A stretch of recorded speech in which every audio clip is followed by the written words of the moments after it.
Hey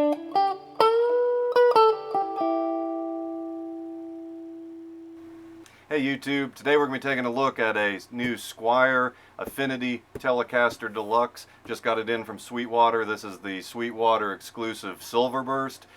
Just got dropped off by FedEx, and so we're going to unbox it and see what we got here, so stay tuned.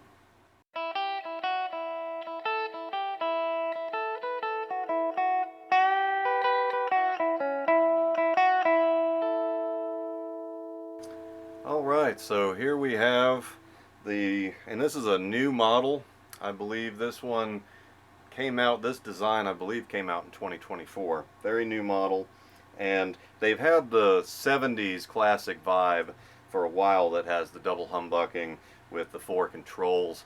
This is, in a sense, this Telecaster design is basically taking on Les Pauls in terms of going for that tone with the double humbucker with the double volume, double tone. Very similar setup. You've got the switch up top where it would be on a Les Paul. It doesn't have the ashtray design and so forth. So very cool though.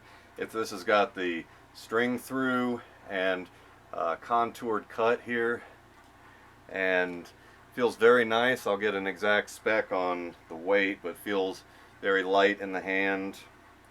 The Silverburst is very nice, very well done. Not seeing any obvious paint imperfections. Thought that was a scratch, it's just a hair. The joints on the neck the seams are very tight, very tight. I mean, really well done there. The buffing is quite nice, actually. I continue to be really impressed with new Squier products. I mean, I've got a whole video series now that I've developed on, basically getting over the association of Squier with beginner guitar, because this is a very nice guitar. Very nice fretboard. The neck is very well done. Nice grain maple. It's got nice long grains in it. Very mellow. The back is satin, almost maybe even a matte. It feels very smooth to my hand. I'm not detecting any imperfections along the mating of the fretboard. The neck is very nicely done. I really like it's got the satin on the back, but then the headstock where you've got the name and everything is got a clear coat gloss. That's nice, well done. Very nice feeling body. That extra little contour helps the Telecaster to be even more comfortable, and the nut is very well done, nicely cut across there. I mean, just initial impressions of craftsmanship. This is a very nice guitar. I mean, we'll see how she sounds, we'll see how she plays, but the action is reasonably low.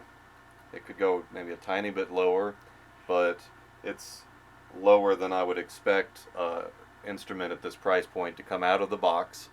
And that's, this is an out of the box review. Just got it, just looking at it. And one of the reasons I like to do these reviews is if you're a beginner and this is the first guitar you buy and you open it up and you're really not sure what you're getting, that's what I'm trying to look at it. I mean, I'm looking very critically at all the things, but I'm asking the question, would a beginner feel nice opening this and looking at it?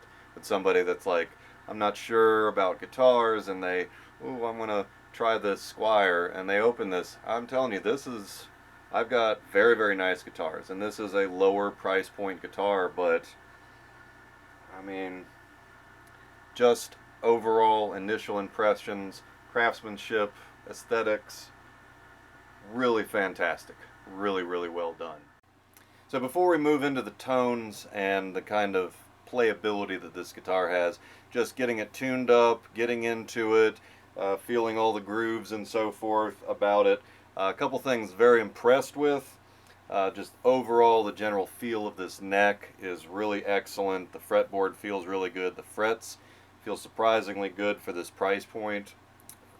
You know, not perfect, but no sharp bits. I can do this. I'm not getting any ows. I mean, it's very well done. I'm very impressed. I think Squier has continued to improve their quality control and craftsmanship. I really like the string through. I mean, I like top loaders too, and they each give you a tonal option, but string through is just a little more refined. It's got the contour, but it doesn't have a front contour, which you get at a higher price point. But for this price point to have a contour, quite excellent. I also really like the vintage style split tuners. That way you don't have any little bits of sharp jagged metal sticking out. Much easier to police up your strings and so forth, but just, you know, again, a nicer point than you would expect to find on a guitar under $300. And I've just been playing around with it. I went through all the notes on the fretboard. There wasn't a single dead fret, and it's reasonably low action. It's reasonably low. It is not as high as I would expect, generally speaking, for a guitar of this price range out of the box. Because that's what we're doing here, is imagining, you know, if I didn't know anything about setting up a guitar, can I take this out, tune it up, play it, and make music on it? And overwhelmingly, absolutely yes. This is, out of the box, a very impressive instrument, honestly. For being under $300, I mean, Squier continues to just knock it out of the park. And I'll say I am not being sponsored in any way. I bought this with my own money. Very nice lady at Sweetwater sold it to me, and I will say I'm very impressed with Sweetwater. Their customer service is really excellent, and the packaging was really good. I'm going to put up pictures from when I just received it, and the outer box was crushed pretty badly, but it was so well bubble wrapped on the inside that the manufacturer box was absolutely fine, and the guitar was just fine despite that. And so it's just one of the layers of excellence that I have come to expect from Sweetwater. And very nice sales service. It's nice that you get someone assigned to you, and so that way you have someone directly to work with.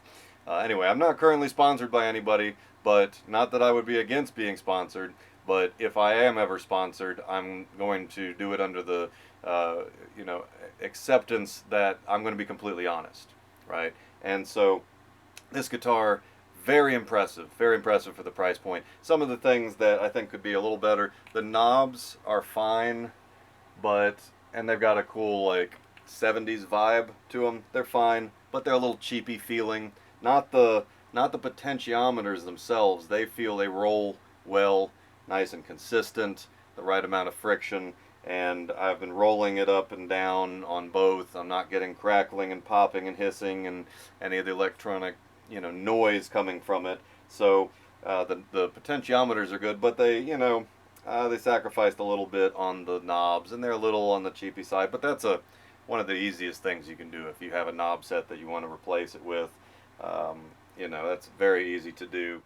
Another small point, and this is kind of just nitpicking quality control, this plate here, this input jack plate it's okay, but it's flatter than it should be. It ought to be more rounded to fit the body better, and you can see if you really look up close, it's hard to capture it on camera, but the screws are not in at perfect perpendicular angles. They're a little bit off. Some of them feel like they've been run a little too much, and there's a little bit of burr on it. Nothing that's cutting my fingers, but it is uncomfortable to run my hand on it. So that's a simple thing. I can just work that down with a little bit of sandpaper or emery board. No big deal. So very small issue and consideration there. Again, for the price, this is a sub $300 guitar, and I am very, very impressed. Once again, very impressed with the quality control, the overall craftsmanship. It's really a lot nicer than it ought to be considering this price.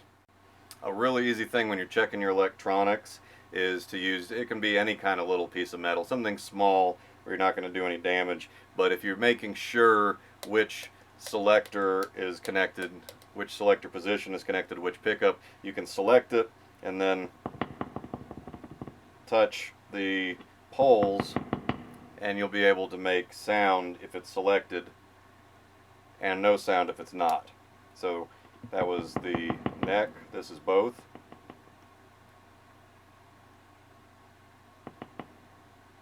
And this is the bridge.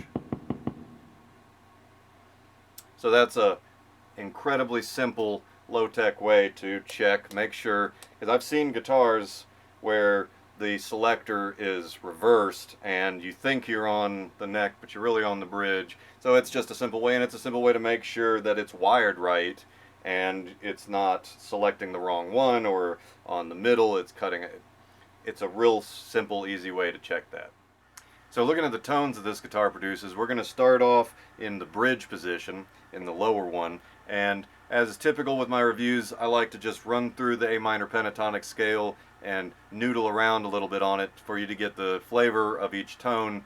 That way there's a bass line, sounds basically the same, and you can hear the distinctive tones without playing around with it a lot. So right now I'm running through a Mustang modeling amp here, and I've got everything set to maximum, and I'm not getting any noise at all. The electronics are well done, not getting any noise, not getting any popping, hissing, crackling as I'm switching through the positions. I didn't get any noise rolling the any of the knobs, so all the electronics check out good. So right now I got everything at max tone, max volume, and we're going to start on position 1. We're going to start on the bridge position.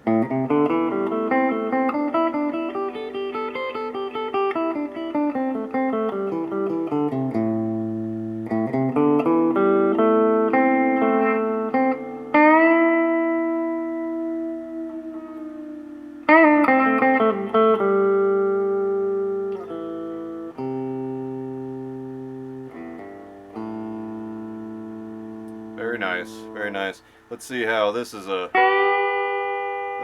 string spreading on the top 2 strings is a real important country, and it's getting a good amount of twang. Maybe not quite as much pure twang as you get with the traditional ashtray design, the single coil at an angle. The humbucker is going to have a different tone, but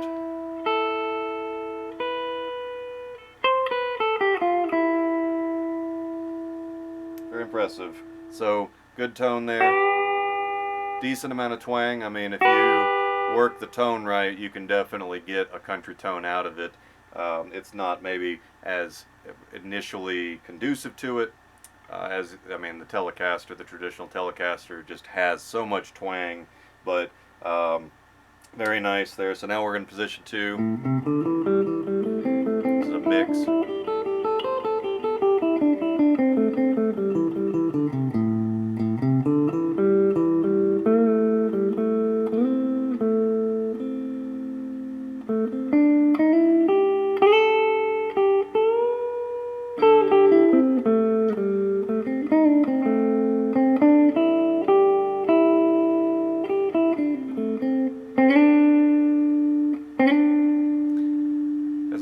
A good sign that even with the tone all the way up, you're not getting real squawky slides. Sometimes slides can be, on cheaper guitars, you can hear the slide and it's kind of.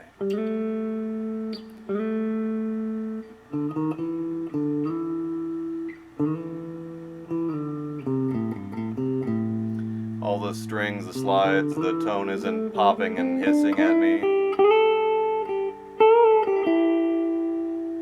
And if it's going to do that, having volume and tone all the way rolled up is going to make that happen. So far so good. Now we're up to the neck. A bit stronger on the bass response. And even without any effects, starting to get that nice, deep, fuzzy bass.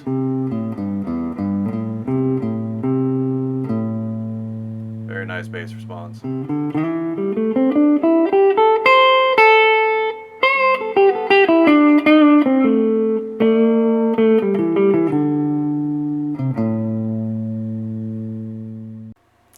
now that I've had the guitar for a few hours and been doing my usual stuff to start settling in a new guitar into my playing collection, things like getting the strings to set in, I went ahead and lowered the action a little bit.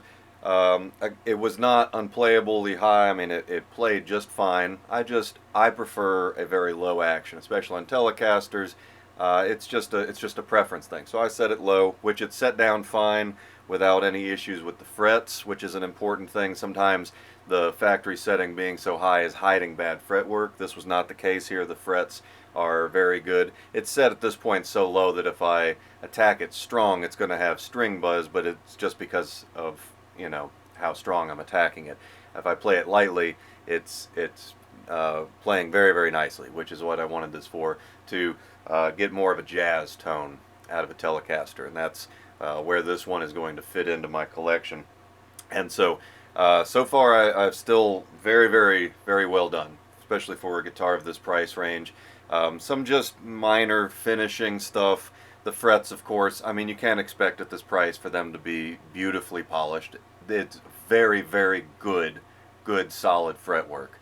But I've been, you know, polishing the tips, getting them nice and smooth, so they're even nicer to the hand. It was not sharp, but you know, it can just use some refinement. Nothing huge. There was one little spot here where there was just the tiniest, and I have very sensitive fingers. I rely on them to help me find imperfections on guitars. And the tiniest little, it was not a separation or anything, but just the tiniest little rise on the fretboard going into the neck. So I just smoothed that out. It just took a little bit of buffing with a 2000 grit sandpaper. No big deal.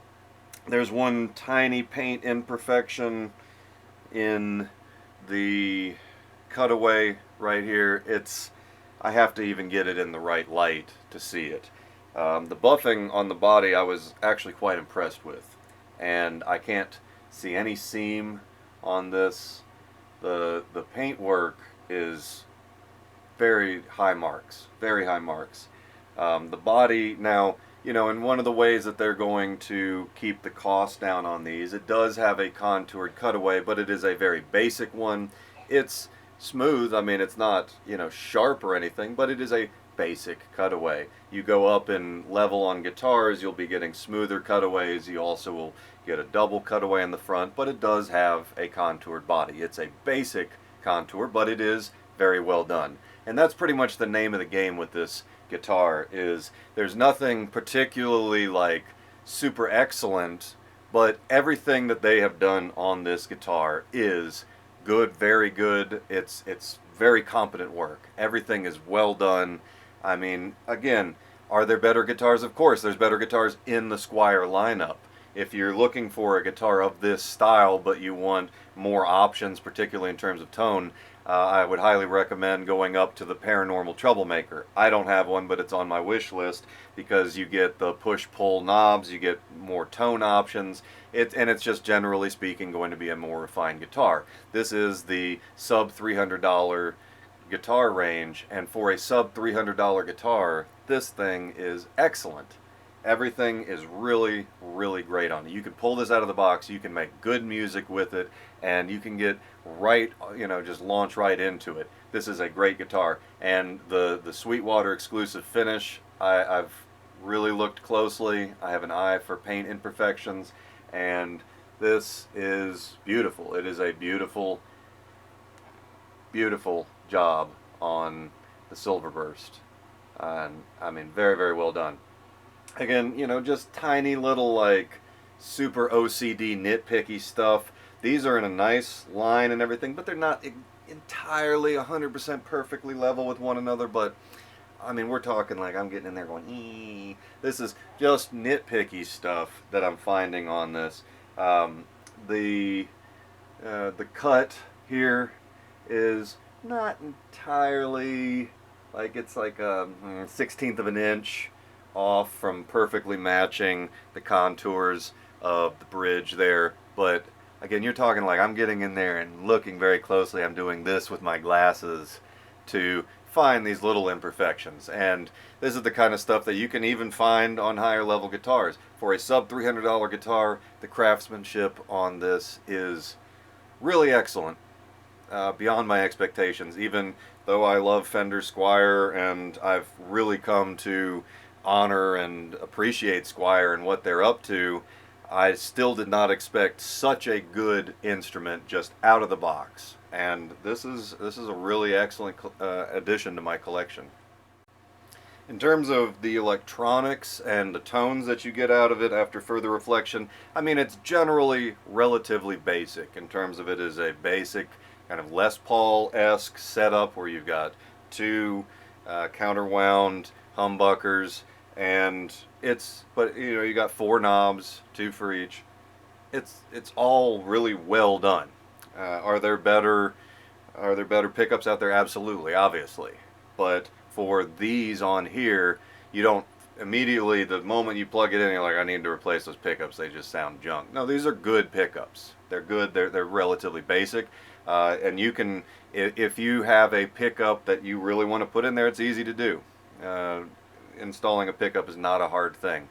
If you have just the most basic skills with soldering, you can get in there and throw a pickup in, no problem, very easy, and not have to change very much.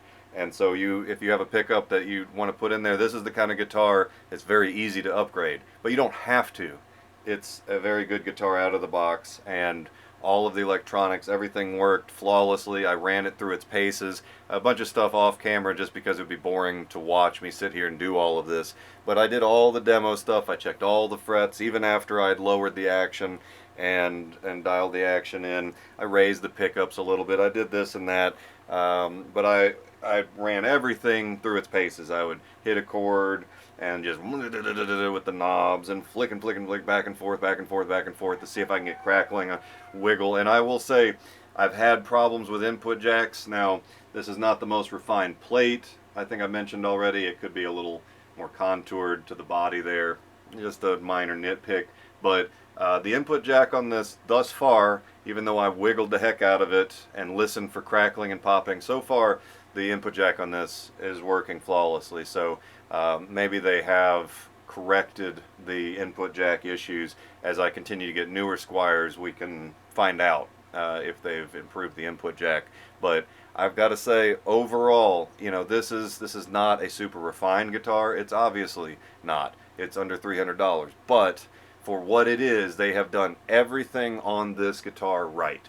It is a well put together, well crafted, well finished. You know, could it be finished more? You know, exactly. Yes, yes, it could. It could be more refined, but we're talking for this price, you're getting something that, unless you get really in close and you're looking for errors, it is a really great looking guitar. It's a great playing guitar. It's put together very well, and so I'm going to say I highly recommend it.